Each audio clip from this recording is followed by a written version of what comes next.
Hello, everyone, and welcome to At America TV. My name is James of the e-guides here at America. We welcome our audience members joining us online. We hope that you guys are doing well and staying safe. At America is the United States Embassy's American Center, and our mission is to provide a space for young Indonesians to learn more about the United States. In this episode, we'll be having Young Thinkers Trophy 6.0 seminar, How to Create an Appealing Argument. But before we begin, let's break the ice with a little game. I have here a question for everybody. Intentionally misrepresenting an opponent's argument because it's easier to defeat is called a, is it scarecrow, prevarication, straw man, or falsehood? Stay tuned until the end of this program because we'll be giving a live shout out to whoever can answer correctly on our social medias. I'd also like to let everyone know that to celebrate at America's 10th year anniversary and the National Hispanic Heritage Month, we are handing out Apple EarPods to 3 lucky participants. Stay tuned until the end of this program to find out how to get them. Other than that, don't forget to take a selfie and tag at America's Instagram account. And now, without further ado, I'd like to invite Judah Porwanto, Young Thinkers Trophy 2018 champion, and Mexico World Schools Debating Championship 2020 Top 10 speakers. Judah, the stage is yours. Thank you, James. All right, so I guess at this point, we'll just start the presentation on how to make a compelling world schools case, which is why everyone is here. Let me just share screen right now, just to make sure that everything's okay. Can I just get confirmation that everyone can see that? Okay, I believe so. All right, great. Okay, so hello, everyone. I'll just introduce myself once again. I think James already introduced me as well. But my name is Judah Purwanto. I will be one of your chief adjudicators for Young Thinkers Trophy this year. In this seminar, we'll be doing two things. So I will first just be giving you a detailed rundown of how to make a compelling world schools case. A lot of these things have been taught to me, and I have taught as well to other students. So I think it's very, very helpful, especially if you want to debate in the world schools format. And secondly, we will also be doing a question and answer at the end, and that will last for quite a long time. So if you have any questions, you can please submit them right now. I believe you can submit them anywhere you want, Zoom chat also. But yeah, so please stay up until the end because you can ask me any questions you want about debating, about the presentation, about the just about the competition, anything else is okay. So how to make a compelling world schools case. I think there are a couple of things to address here, 5 things in particular, actually. So the first is I will talk a lot about burdens and motion deconstruction, because I think at times a lot of speakers in the world schools format don't really know how to attack the specific thing that the motion asks them to do, and instead operate on generality that doesn't really go to what the motion is asking them to do, basically. The second is coming up with strong claims. Third is team identity, something a lot of speakers overlook as well. Fourthly, it would be about principles and practical arguments. And finally, is about how to elevate your manner, which is one of the really, really important points of WSCC debating that is like different from other types of debating that you might have done in the past. So the first part here is about motion deconstruction, or burdens and motion deconstruction. The first thing to do here is to just understand your motion types and to just know basically how to approach each type of motion.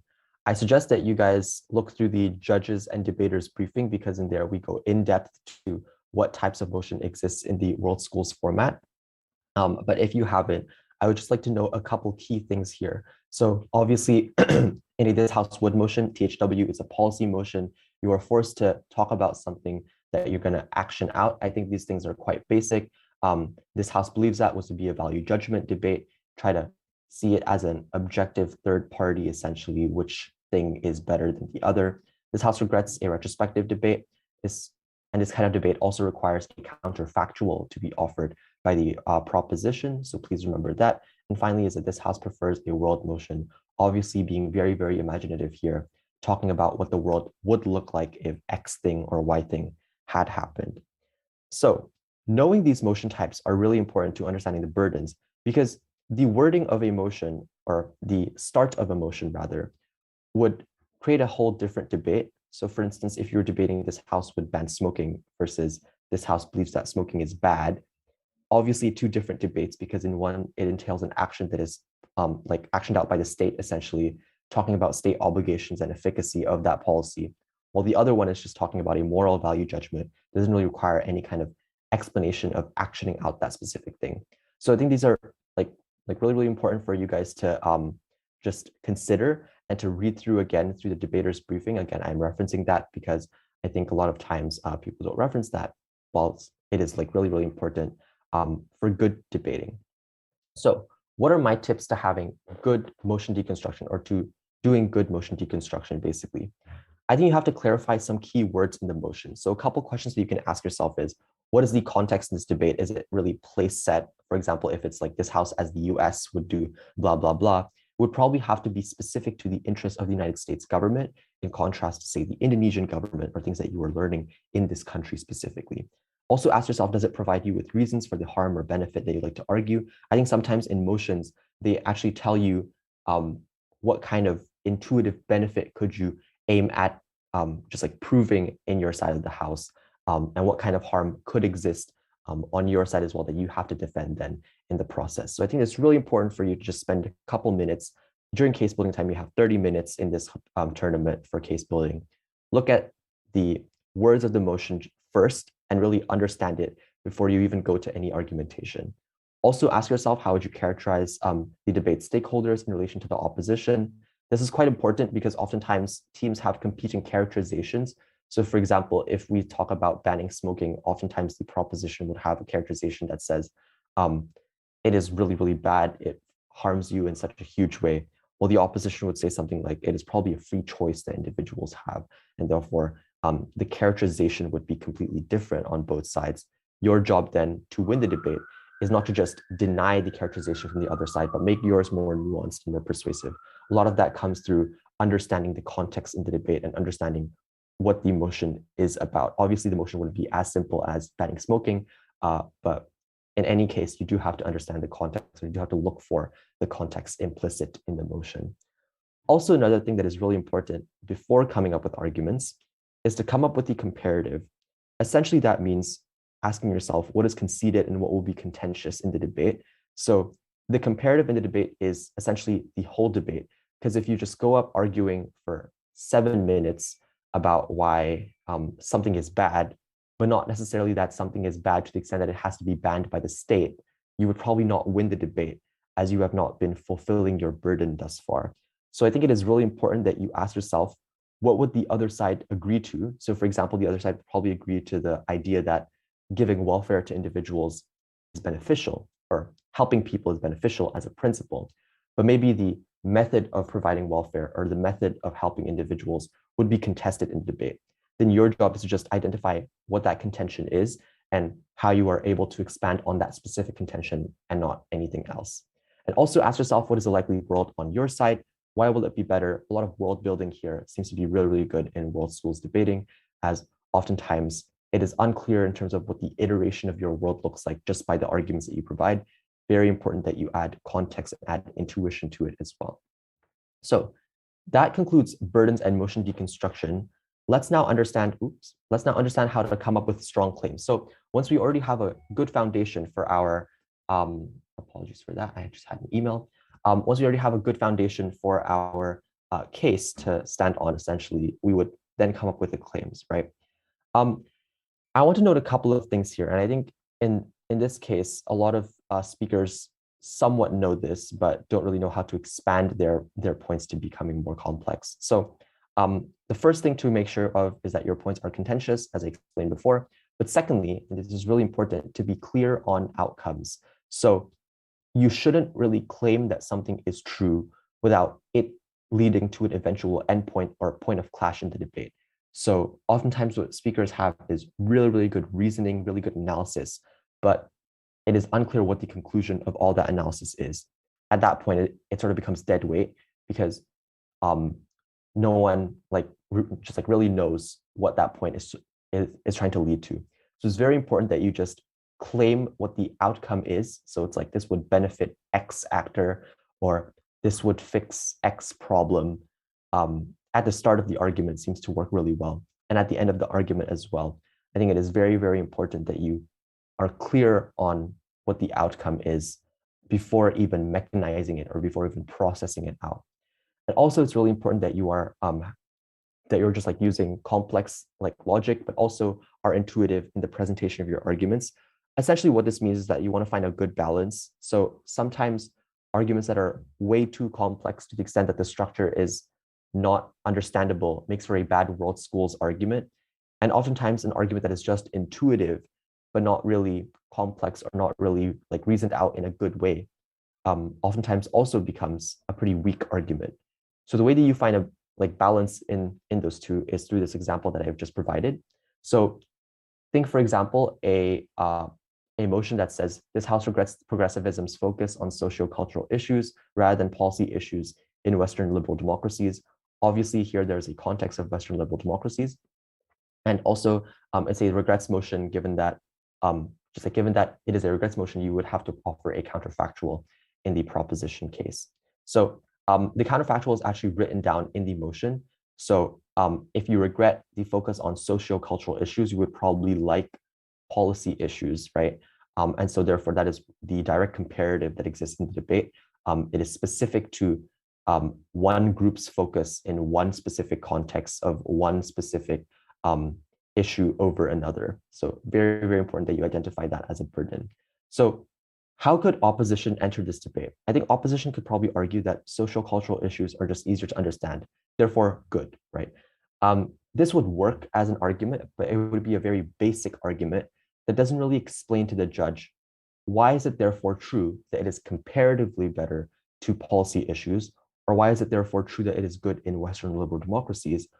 Why is it good for progressivism specifically even, right? None of these things are actually explained. Probably not explained in the specific line, but I think throughout the argument, it does have to be fleshed out a lot more. What opposition could actually argue instead, under the same theme, is to say social cultural issues are essential in forwarding minority issues as the nexus of their struggles are based on their identity rather than legal language that is difficult to decipher or to achieve critical mass.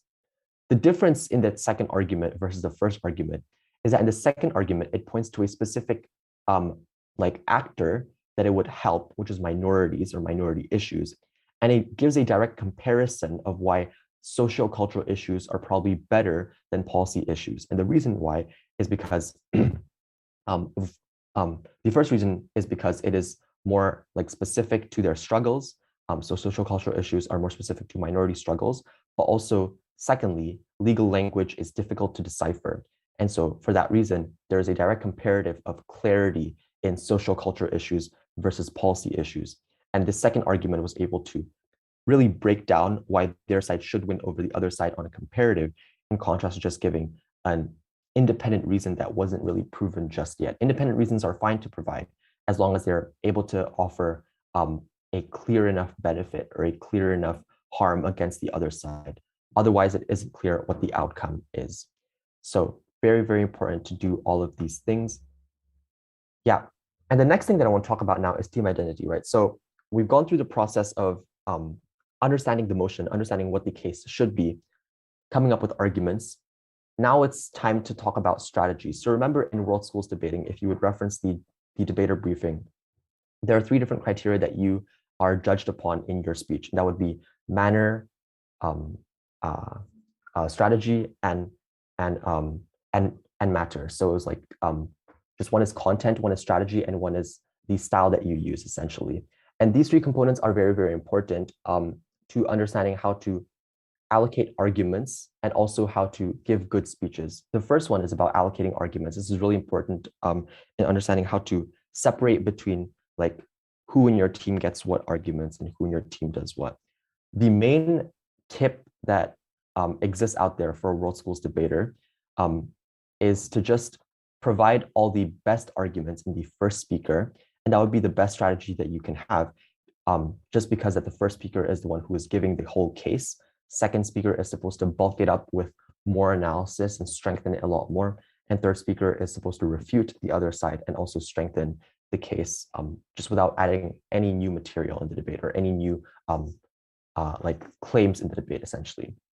So that would be a really important point of team strategy. But in terms of having a good team identity, I think there are about 2 things that you can consider.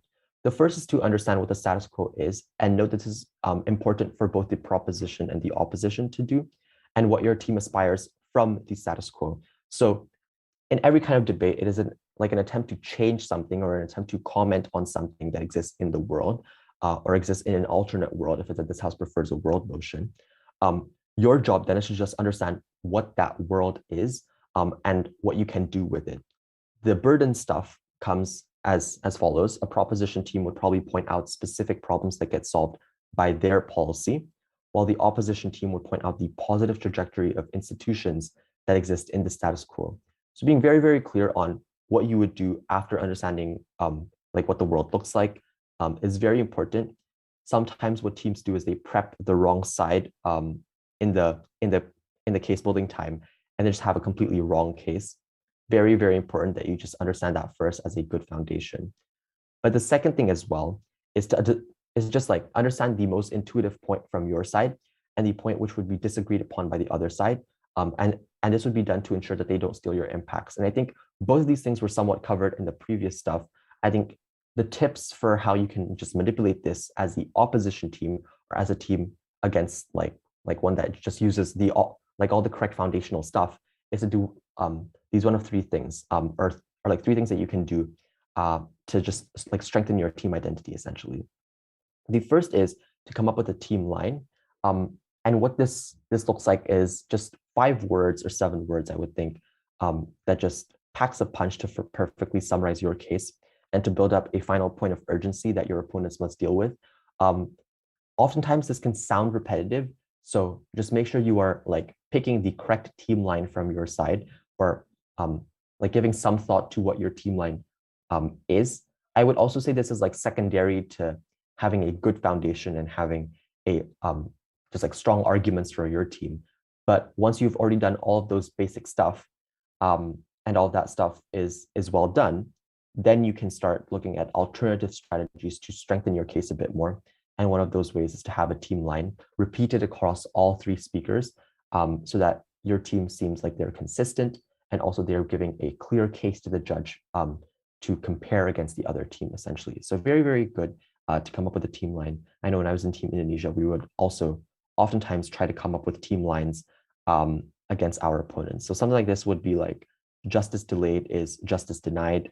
And that would be on a motion about COVID relief, or not COVID relief, but like protests during COVID, basically, and the suspension of protests. And that would be a pretty good team line for the opposition team, because then it would like sort of just show what the principle is they're trying to prove in the debate, but also show a clear harm of not handling justice correctly on the proposition side of the house. And that would be quite bad.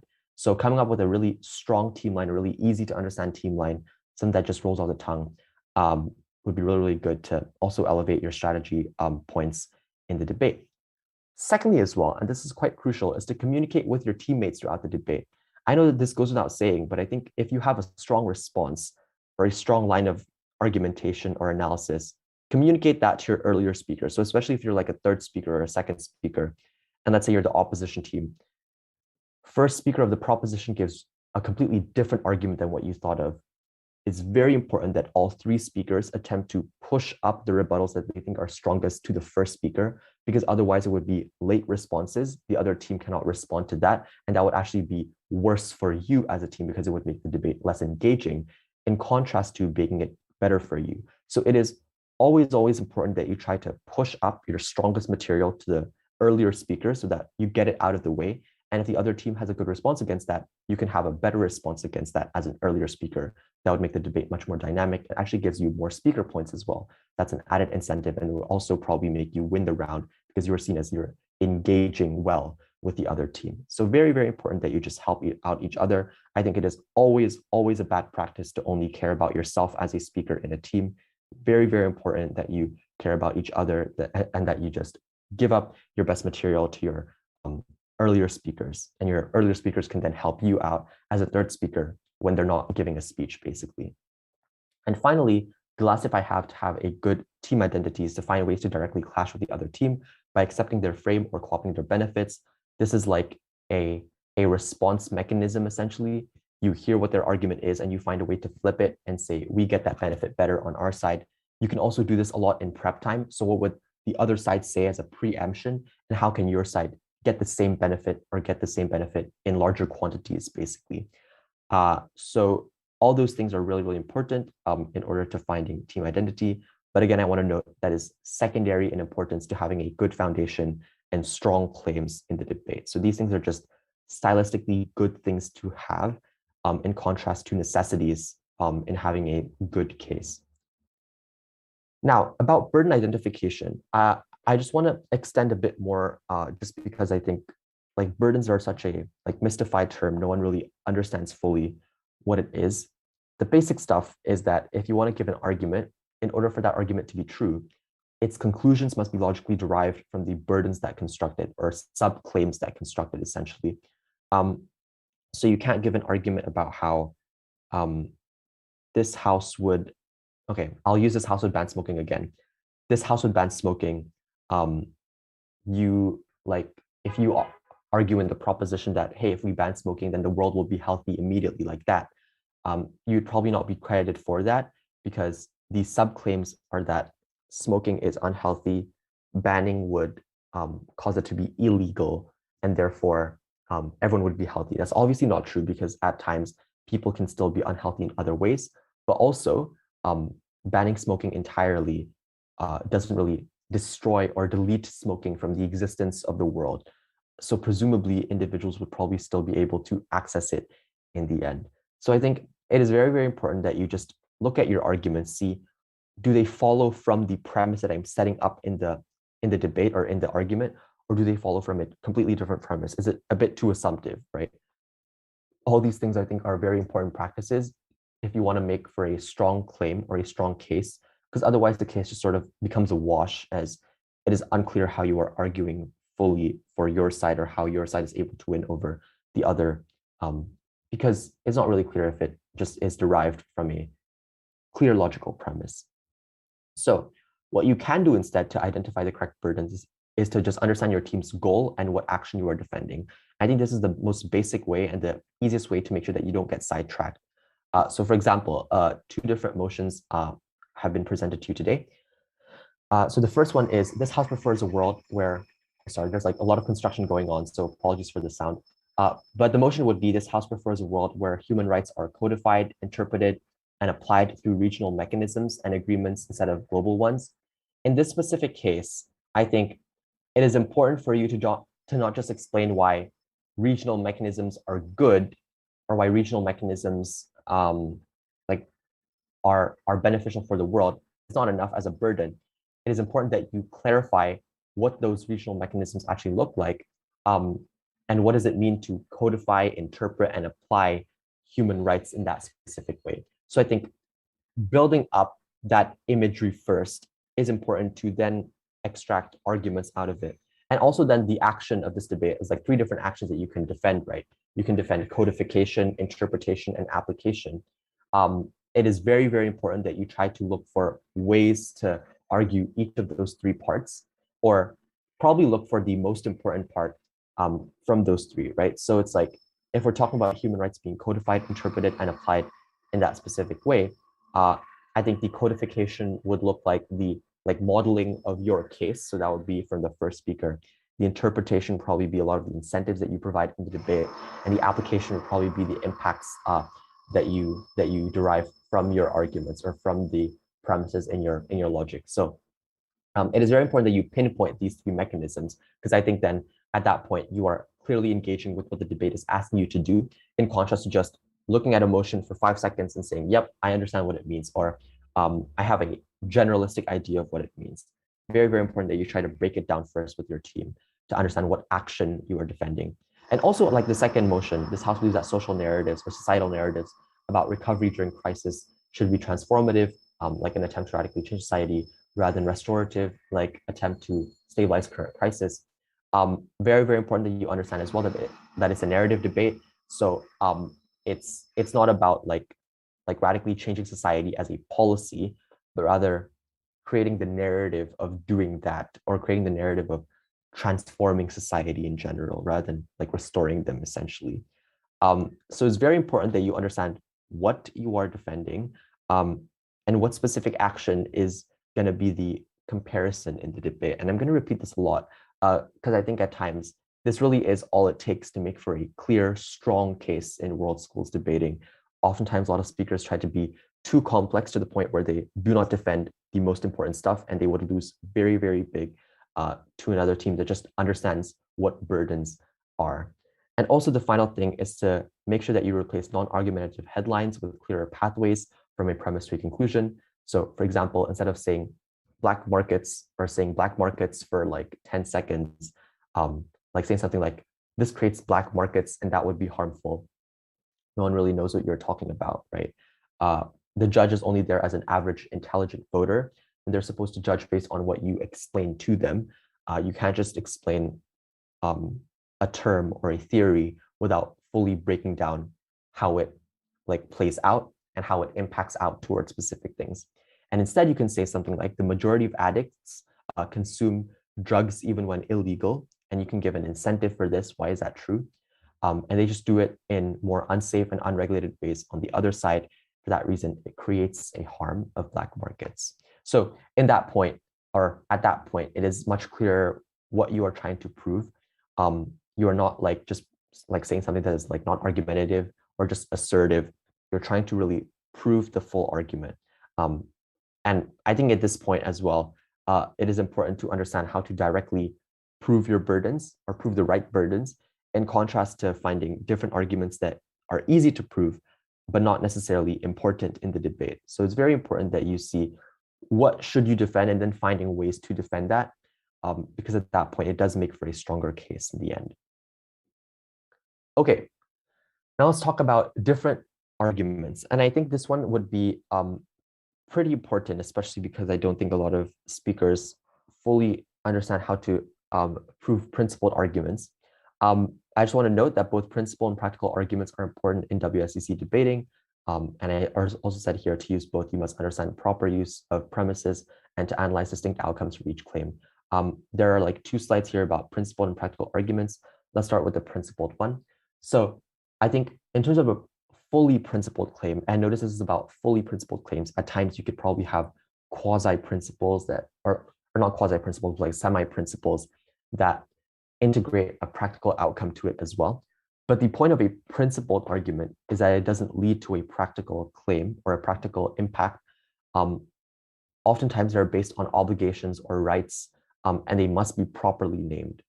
So what do I mean by properly naming a principle? What I mean is you can't say something like, this institution has a direct obligation to individuals.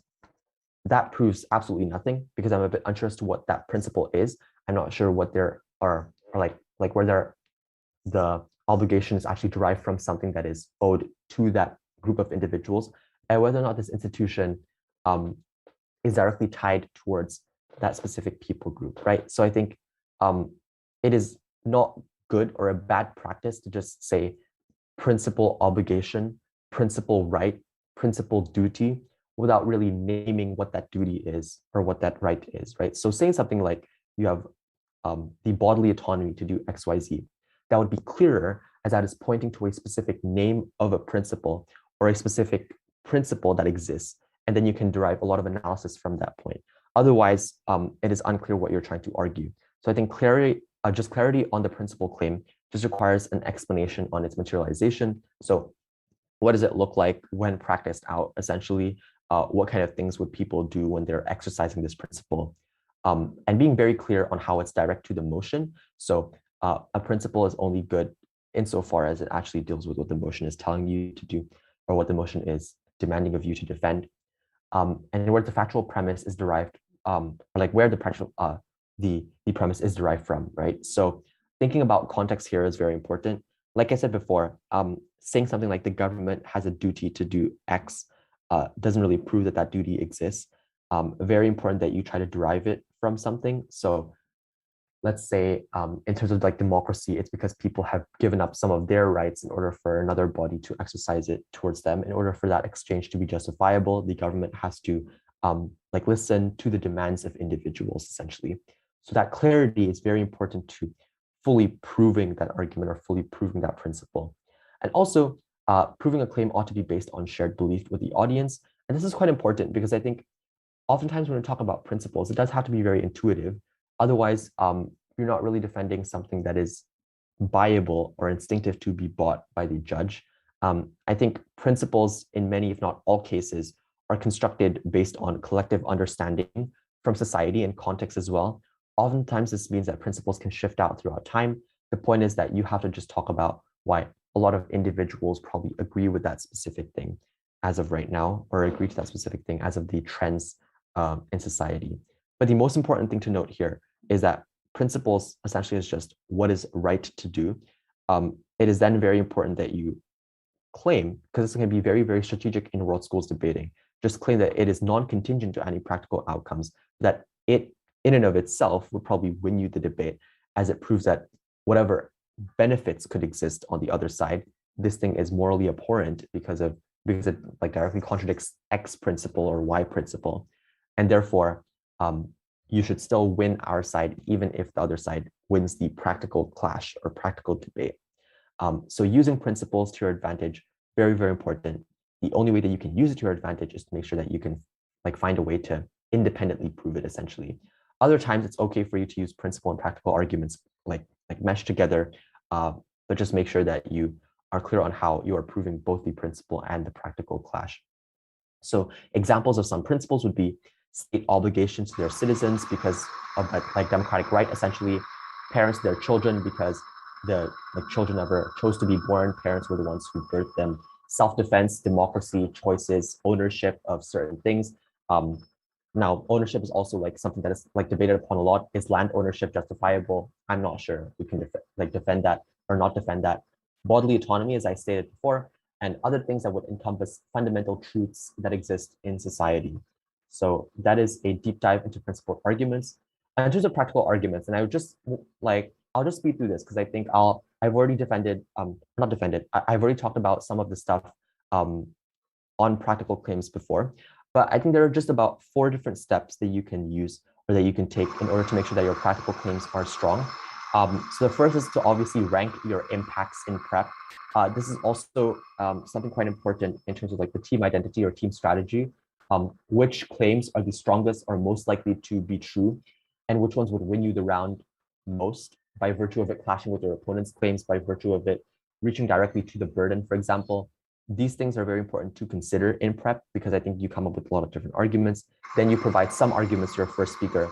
Then you can give an extension to your second speaker. No arguments for third speaker, but just to make sure that you are like ranking it correctly and seeing which ones become the strongest ideas.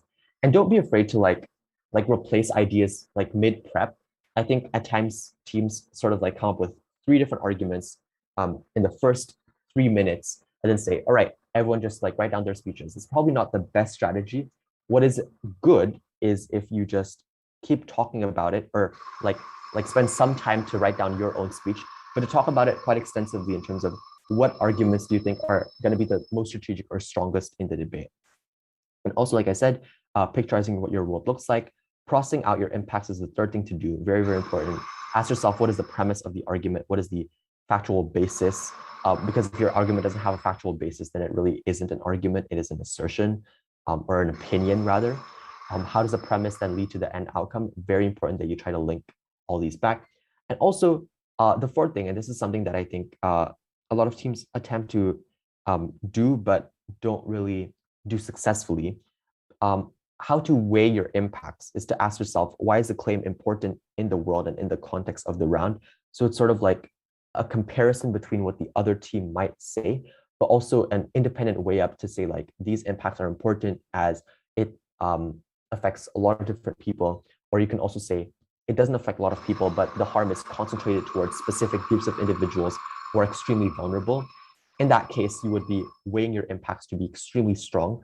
The other team to win over you can't just refute your like reasons for truth, but has to also refute all of your impact, all of your impacting and all of your weighing. Also, another thing that would be quite smart to do in your weighing is to give an even if as well. It's like even if the other team diminishes the impacts of our argument, that's okay, as I think we can still win on a marginal benefit or a marginal harm. It is up to you as to how you would strategize that. but it's very important that you try to observe these 4 different techniques because I think that's what actually makes a good practical impact or a good practical claim. All right. We're nearing to the end. I just want to do 2 more things here. The first is just manner. So you've done all of the stuff that I told you, so you're doing really, really good in the debate. Now it's gonna come down to how you like deliver the arguments, right? Because in world school style debating, very, very important that you have good manner or good style, so I would say. There are a lot of different just like tips that you can have from anywhere. People tell you to stand up straight or like talk with X style. I would just suggest to you that probably there isn't a particular style that is that you have to do in order to get good manner points or high manner points in world schools debating.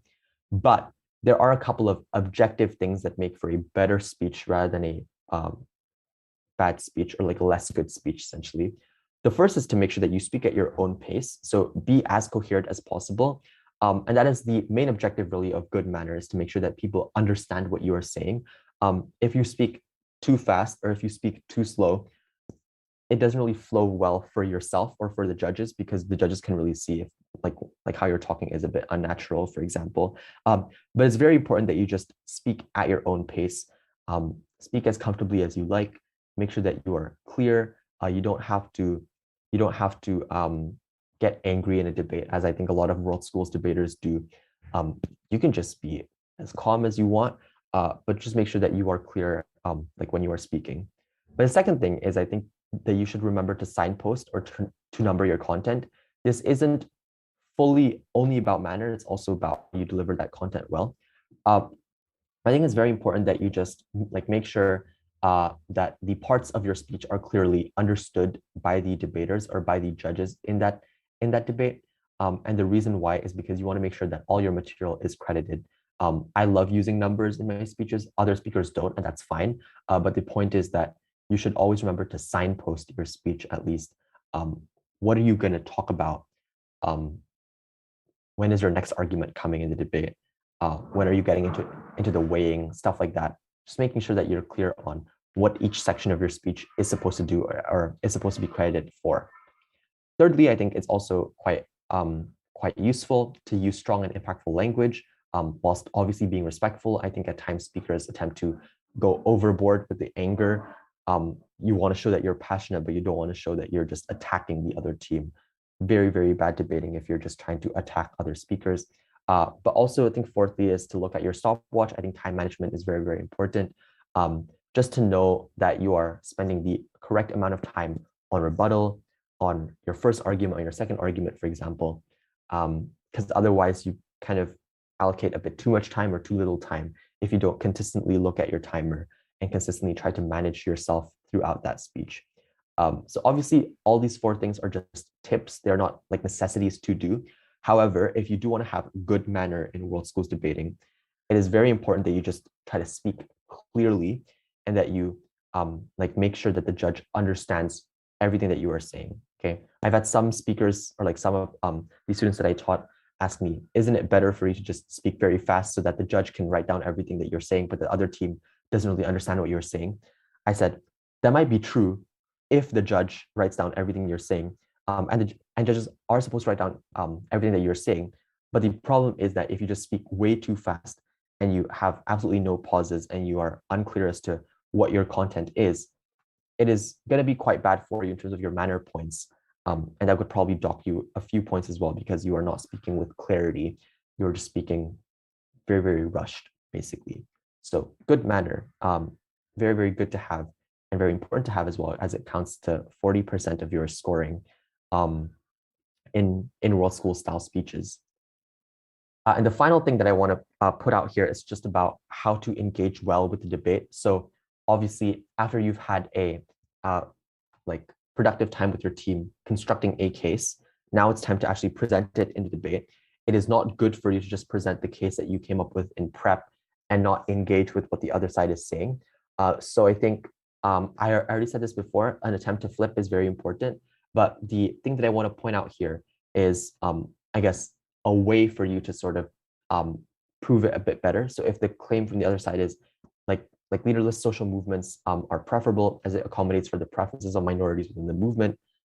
What you can say on the other side is a leadered social movement, which is a comparative, can more easily direct attention towards those minorities and therefore create even more attention towards their specific vulnerable struggles rather than the majoritarian struggles of other people in that movement, for example. So in this case, I think it is always good for you to look at what arguments lead to a really good outcome on the other side, and what ways can I win?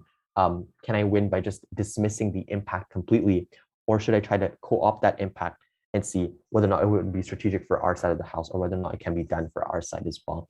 The second thing as well is to make sure that you deal with the worst case scenario. I think that kind of engages really well with the debate. What marginal impact can your side provide, which still weighs higher than a lot of the claims that comes out from their side of the house, for example. I think the third thing as well to ask yourself is to, or not ask yourself, but like to do a bit more during the debate, is to do just enough burden pushing. So what must the other team defend in order to engage appropriately with the debate? But just make sure that when you are pushing this against the other team, when you are claiming that they're not actually within the debate, make sure that you are within the debate and make sure that you are actually clear on your burdens. It is always helpful to make sure that you are in the right first before you attack the other team with like, they have not proven their burdens, they have not proven their arguments, blah, blah, blah. If they haven't done that, then probably just break down their arguments. I think that would probably be a better strategy. Like rather than just claiming that they haven't done something. And then the judge can obviously see right through that if it is untrue. So just make sure that you are strategic in the ways that you are engaging within the debate, in contrast to just claiming things that are probably untrue, okay? So that concludes the presentation on how to make a compelling world schools case. I will now hand over the floor to anyone who has any questions. I will just stop screen sharing now. If anyone has any questions, feel free to just text it either in the chat, or you can also, I believe there is also another channel that you can send it towards. I will now be reading if there are any questions. But yeah, you can, by the way, ask any questions about world schools debating. You can also ask about the tournament, anything else that you want to know about as well. I can also go through that for you. Yeah, I'll wait for the questions to come in either from the committee or like what you can also do is you can just send it through the Zoom chat. Yeah, so please just send those over right now. In the meantime, though, while you are sending over those questions, I just wanted to share screen to the other to the slide presentation that has already been sent to all of you, which would be the debaters and judges briefing. So just want to cover this very briefly. Whilst I'm doing this, you can all just send over different questions in the chat. So I just want to point out the structure of the debate, making sure that you understand it. 3 debaters speak from a team. You may prep together, but you cannot consult anyone else. You cannot consult online resources. Also make sure that you're adhering to the time guidelines. There's 8-minute speeches, substantive. So these 3 speakers here, the proposition first, second, third, and opposition first, second, third speaker would be 8 minutes, and the reply speeches would be 4 minutes long. Just making sure that you remember that. Also, like if you just skim through this whole thing, you can see a lot of different stuff that is extremely helpful for understanding how to set up a case, for example. And also the motion types that I talked about just now. You can look at all of those here. And this one gives a very detailed overview of what you ought to do, and also the other rules of debating that exist in the World Schools format. The last thing also that I want to point out before I answer the questions is the judges briefing. I think as debaters, it is oftentimes extremely difficult for us to win a debate unless we understand what we are judged upon or what we are judged by. So I think it is very helpful if you look through the judges briefing just a bit, just skim through it. You don't have to read through the whole thing. See like how judges are supposed to mark you, what are the rules that exist in the debate. I think sometimes speakers try to bring in new arguments or new responses in the reply speech obviously it's not allowed. New arguments in the third speech is also not allowed. Stuff like that, tiny stuff that I think can really alter the debate if you have a really impactful claim at the last speaker. Not very good strategy. So make sure that you read through or skim through the judge's briefing. It is quite easy to skim through. You can just jump through any of the stuff here. But yeah, I'll stop screen sharing now. And I will now answer the questions that have been sent in the chat. Okay, so let me just arrange everything. Okay, so the first question is, what is the main difference between the Asian parliamentary debate and World Schools debate? Great question. A couple of different things that are different. The first is the marking criteria.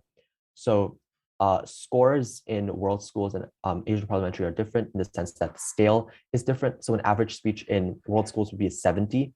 An average speech in AP debating would be a 75. Also,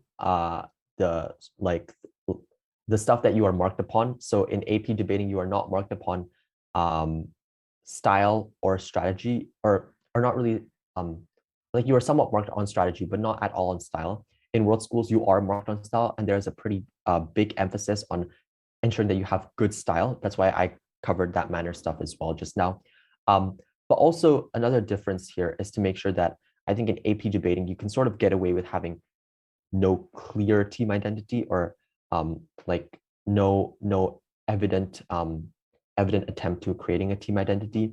In World Schools debating, creating a good team identity or a clear team identity oftentimes really helps you throughout the debate. So I hope that answers your question, Aiden.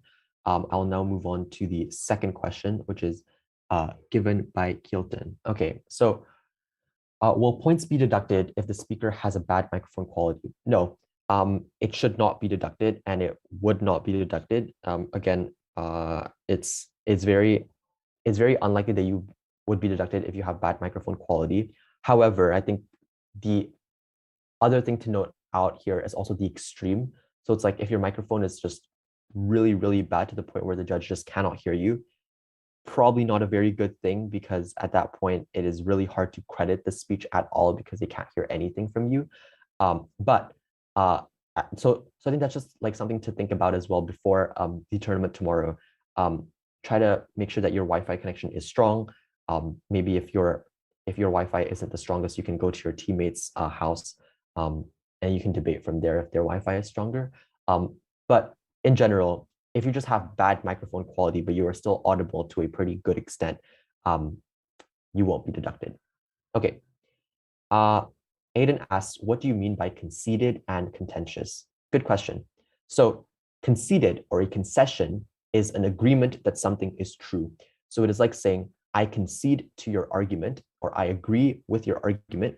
However, I disagree with this other part of your speech. So that's what's called a concession. What is a contentious, or like what's a contention, or what is called as contentious, is essentially when you are disagreeing with the other team. So obviously when you say something like, what motion did I have just now? So let's say the motion was, this house prefers, or this house regrets progressivism's focus on social cultural issues rather than policy issues in Western liberal democracies. In that case, what would be contentious is the benefit that comes out from using social cultural issues rather than policy issues, right? And that would be what is contentious. What is conceded in the debate is that minority rights are important and that progressivism is a good like movement, essentially, right? So you wouldn't be arguing for the stance that progressivism is a bad movement or should no longer exist, for example. That's not the debate. The debate is specifically about the two things that are contentious. So that's essentially what I mean. It's like what is agreed upon and what is disagreed upon. Okay, a lot of different questions here, so I'll just go through them. Do you have any tips to improve coherency? What's the best thing to do if we stutter during a speech? Are we going to be told what motions will be used in advance? Okay, 3 different questions there. The third question, no, you will not. The motions will all be impromptu in this debate tournament. The second question was, what's the best thing to do if we stutter during a speech? Honestly, I think it's fine to stutter. Like, I have stuttered a lot as well as a debater. I still do stutter. I think the point here is not to just have 0 stutters in your speech is just like work around that stutter. I think the stuttering is a um, condition that a lot of speakers have. And I think it's fine to just attempt to be clear, and you can still be clear and still be very, very like likely to win the debate, even if you stutter. My main tip for improving coherency, though, is to make sure that you just understand what you are talking about and to make sure that you are engaging with the audience rather than reading off of the script. I think that mindset really, really does help us try to prove that our claims are true, like rather than just, I guess, speed through a lot of different content without really realizing um, which ones are important or like placing emphasis on which parts are important. This is very important, especially in world schools debating. Another question that we have here is, how do we specifically justify a principal argument when the practical outcome is proven to cause lots of harm? I think you can do this through a point of framing. So the point is that a practical argument is only good if it fulfills two things. So the first thing it fulfills is truth, and second thing it fulfills is impact. If it does cause a lot of harm, it is likely that the harm would just be like the harm would just be something that is exaggerated or is the worst case scenario on your side. It is often very good if you can just call that out. And that I think at this point, or like at the point where you are like dealing with a team that has really strong impacts or like strong harms in the debate, it is also it's also good to like look at the other side of it. Did they prove it very well? Also, I just want to note, going back to that like question about motions, I just want to add as well as a preparation for you before the tournament tomorrow, that the motions will just cover general issues relevant to our today's life, or like today life, basically. This will be quite well known, it will be quite accessible. So there's like nothing really specific. I think if you just regularly engage with like social discourse or just understand things generally, it would be very, very likely that you just understand everything that is talked about in these motions. So it includes but are not limited to like stuff like economy, the environment, social issues, politics, pop culture, stuff like that. I think these things are generally understandable by all of you guys. So like you don't have to prepare for anything really. So you won't really need to know what the motions are in advance. Okay, so all right. There are a lot of questions from Tariq. I will try to answer them. Okay, so the first question was, team lining, how do we use this as a strategy? So the easiest way to do this is to just come up with a team line and put it either at the start of your speeches or at the end of your speeches. I oftentimes like to do it at the end of my speeches just because it's a nice way to just conclude everything. People oftentimes understand it a bit better as well if I end it off in that way rather than start off with a team line. Again, this is not 100% necessary. It is just something that will elevate your team consistency or show that your team is consistent throughout the debate. The second question was that, what does burden identification mean?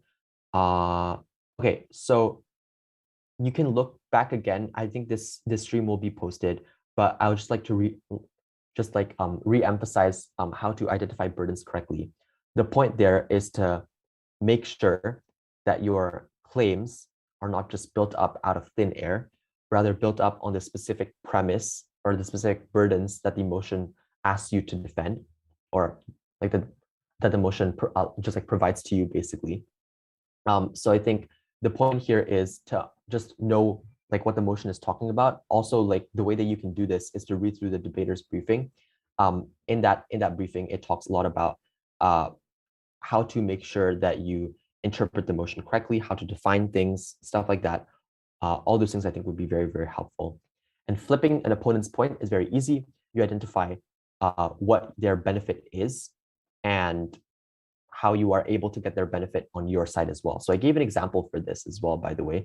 The point is that if you want to flip an opponent's point, I'll just look back at it now. Yeah, so flipping an opponent's point is essentially asking yourself, how can you get that same benefit? So if the motion is this house prefers leaderless social movements, the proposition is saying it is preferable to have leaderless movements as it accommodates for the preferences of minorities. The opposition can say, like minority preferences are important, but a leadered social movement can more directly provide attention towards those minorities and towards their struggles. So therefore, a leadered social movement is better to get the same benefit that the proposition team is advancing in the debate. So that's essentially how you can flip an argument to be in favor of your side. Another question, how do you insert a POI? How do you insert a POI during a debate, specifically for first timers? You can just ask it. You can just unmute and say POI. Sometimes speakers will also like you to give the POI through the chat. Make sure that you are like respectful and that you don't just unmute and say POI, POI, POI in the span of like 10 seconds. You're supposed to wait for about 15 to 20 seconds until you deliver another POI or to ask another POI, just to make sure that you are not spamming the chat or clouding the speaker with a lot of like noise pollution. It's very important that you POI respectfully, but the point is you can just ask a POI like realistically, like whenever a speaker is talking, and just make sure that you adhere to their POI preference. They oftentimes can say, I would like my POIs in the chat, or I would like my POIs to be spoken verbally, or I would like my POIs by you just like raising your hand essentially. Okay, all right. So another question here is a team line like a punchline? Yeah, so I gave an example of this just now. A team line is kind of like a punchline really, but it also is more of a way to summarize your case in a very clear way. Like an example for this would sort of be like the thing that I said just now was justice delayed is justice denied. That is an assertion, like it's not really proven, but coupled with a strong case, I think it would then give a really nice end point to the whole speech or to the whole case. So I hope that answers the question as well. Okay, someone asked, is it okay to not answer any POIs? It's okay, but it is not recommended. The reason why is because if you don't answer any POIs, it sort of seems like you're not really engaging with the debate.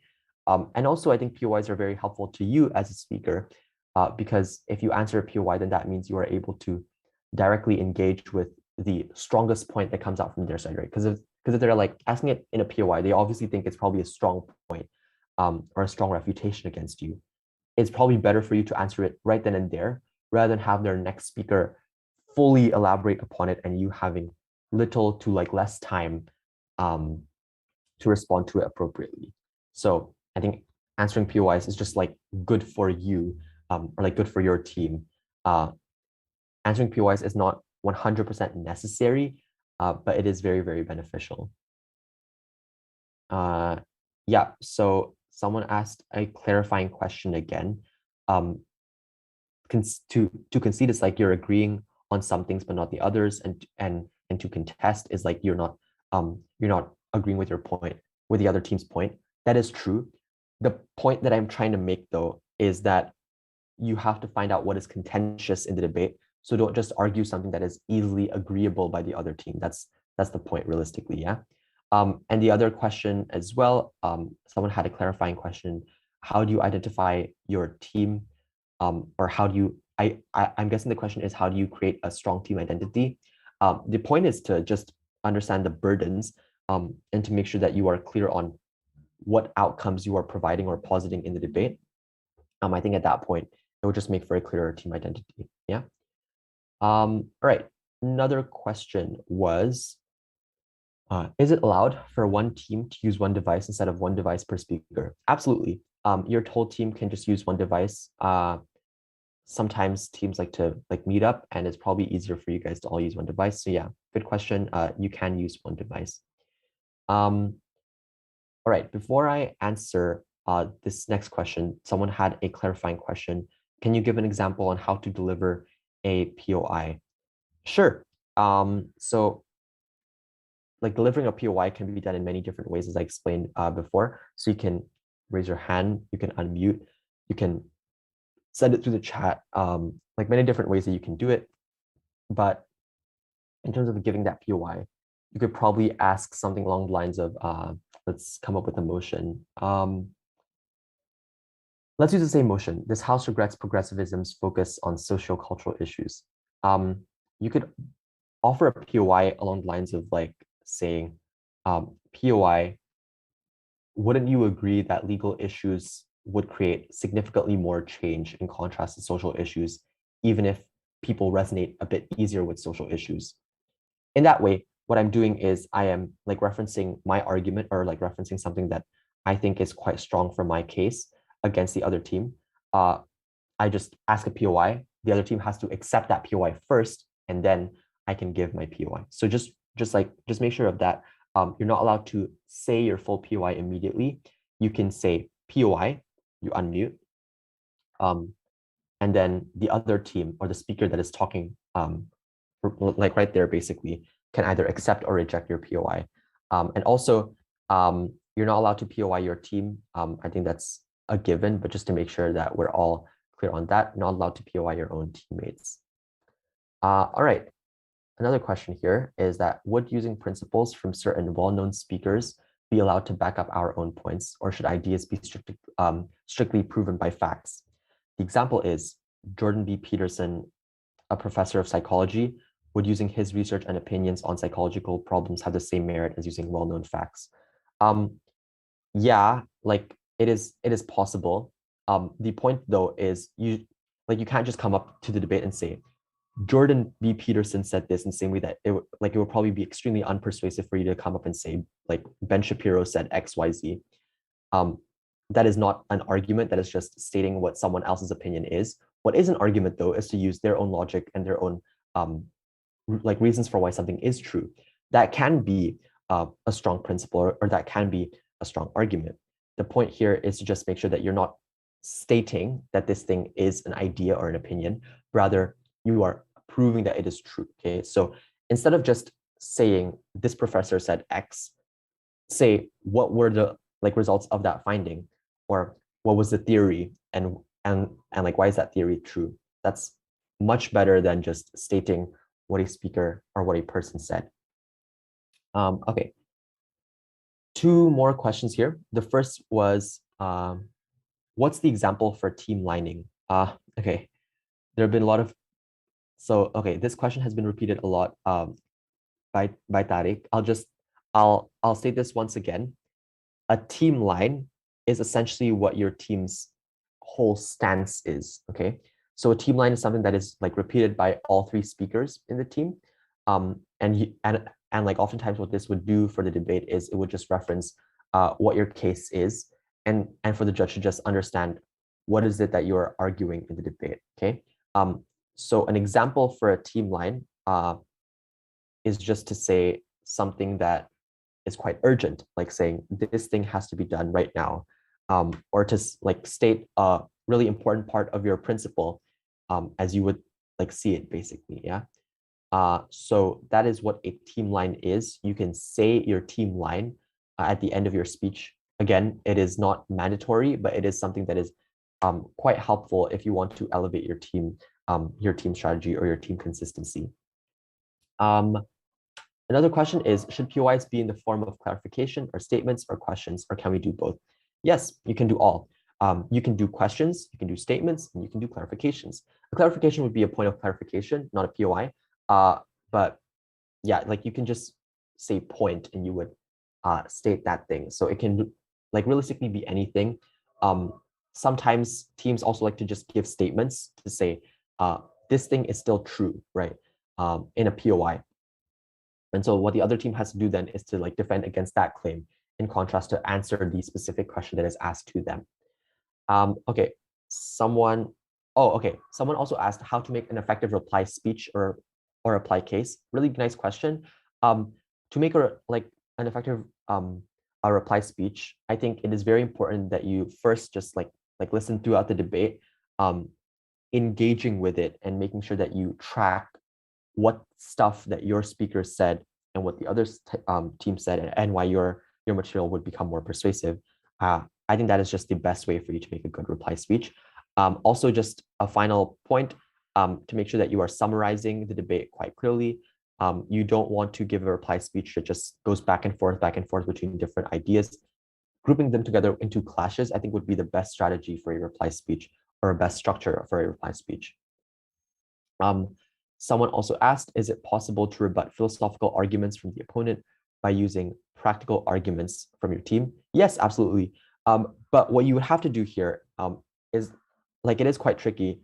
What you would have to do is to make sure that you are clear on why the principled argument is less important than your practical argument. So the first step, I think, to doing that is just break it down first. Why is it untrue or why is it unimportant? So independent reasons that directly refute against that point, I think, is a necessary first step. Then the second step would obviously be a comparison.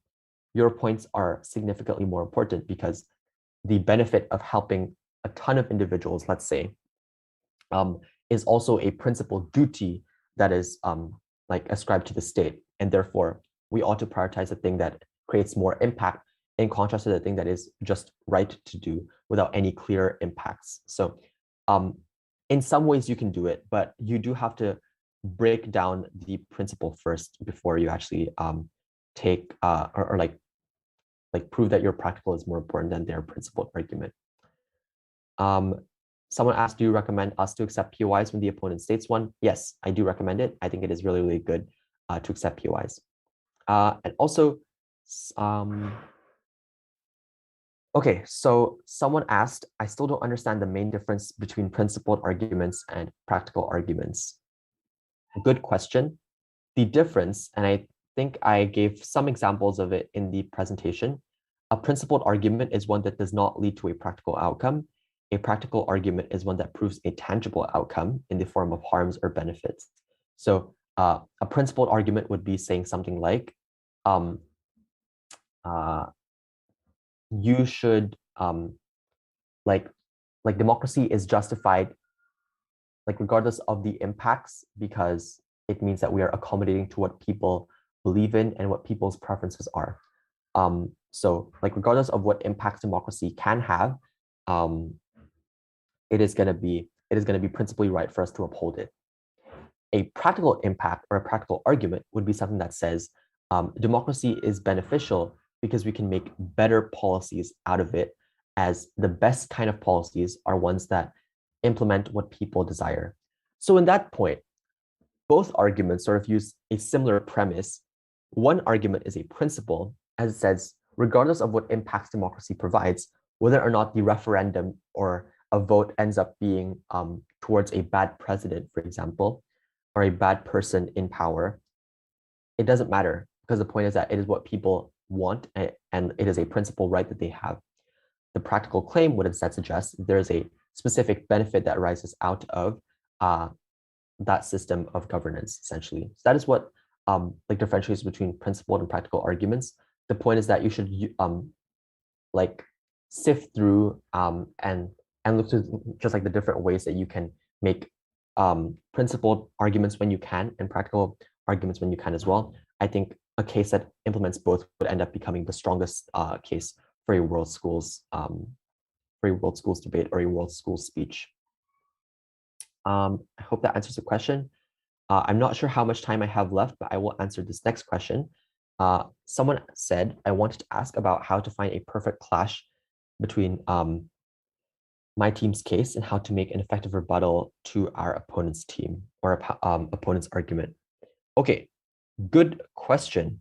So the best way to clash or the best way to make a clear clash in a world schools speech or case is to just see what points end up like being like disagreed upon, as I stated before, right? So if the other team disagrees upon X thing, and if you disagree upon like the same thing, essentially, right? Because like the point is that you would try to find arguments that directly contest each other rather than arguments that just prove something that the other team would agree upon anyway, okay? So finding clashes in the debate is really simple. You look for the things that are disagreed upon and you look for ways that you can come up with a theme out of it, okay? So it's like, if the other team is saying something like, no, like creating welfare programs is bad because it creates dependency, we would much rather prefer like loaning out money because then there's a profit incentive out of it, something like that. I don't know. And then your team is saying, no, just like welfare programs are really, really good and therefore we should continue to use that as a mechanism to uplift people out of poverty. What is conceded is that both teams want to uplift people out of poverty. What is disagreed upon, or what is contentious, is the specific mechanism of like lifting people out of poverty. So the clash will probably be on efficacy, right? Which side of the house is more efficacious in alleviating poverty? Is this mechanism or is it that mechanism? Then your job as a speaker, that I would think like a second or third speaker, which is like dealing with the clashes in the debate, is to just see what are the tipping points for your side. So would it be that your side just explains it a lot better? Is that your side's impacts are stronger, for example? Is it that your goals are more important or are like logically prior to their goals, for example? All those things could be good enough ways for you to come up with a clash, first of all, and second of all is to win that clash appropriately, rather than just like repeating what your team has said, especially if you're like in your substantive speech, right? In your like reply speech, you do have to repeat it, but you do have to just like say it in a way that is biased to your team rather than the other team. Okay, great question. Also, this final question is, what's your preference or tips for writing down your speech? Honestly, I think you can write down your speech in any way that you want. Some people just prefer to not write anything at all and just write down their titles and bullet points. I think that would probably be a really good way to write down your speech.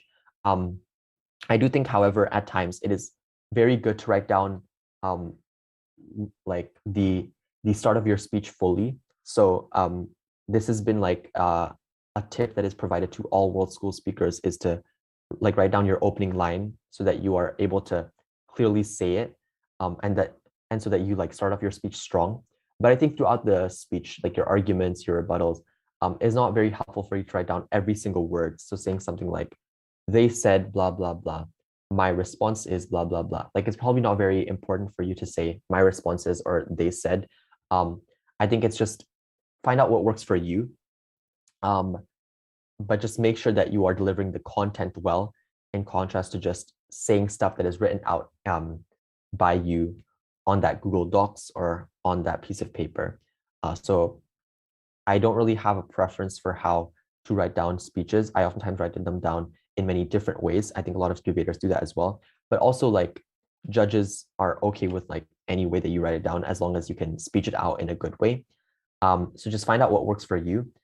What is a pretty helpful tip though is to make sure that you bullet point it out, because at that point it makes for a much more structural speech, or a structured speech rather, that clearly goes from one point to another, like rather than just like rambling on about one point over and over again. Okay. So I believe that is all of the questions available. Yeah. If anyone has a final question, I can answer it right now. Otherwise, I will hand it back to the At America team. I think that would be James. All right. Well, thank you so much to our speaker, Judah, for today's very informative session. It's been great having you guys with us. Earlier in the event, we asked our audience members a question: intentionally misrepresenting an opponent's argument because it's easier to defeat is called A. And the correct answer is option C, strawman. Shout out goes to Nadia Chayadi from Instagram for answering correctly on our social media. And thank you to everyone who has participated. Don't forget to tune in next time for another chance to get a shout out from us. Earlier in the event, we mentioned handing out Apple AirPods. For further information, visit our link at atam.tv/US Connected for more information. Now you may be wondering, how could I develop an awesome idea for a place like this? It's very easy. All you need to do is go to our website at www.atamerica.or.id, select create a program and click collaborate with us. All event proposals coming to us will be reviewed and your event might be featured here soon. You can also subscribe to our newsletter for all our weekly updates. And that's it, everyone. That wraps this episode. It's been fun, but we have to say goodbye for now. Follow our Twitter, Facebook, and Instagram at @ATAmerica for fun contents, event updates, and so much more. Thank you again, everyone, for joining. My name is James, and I'll see you at the next At America TV episode. Goodbye.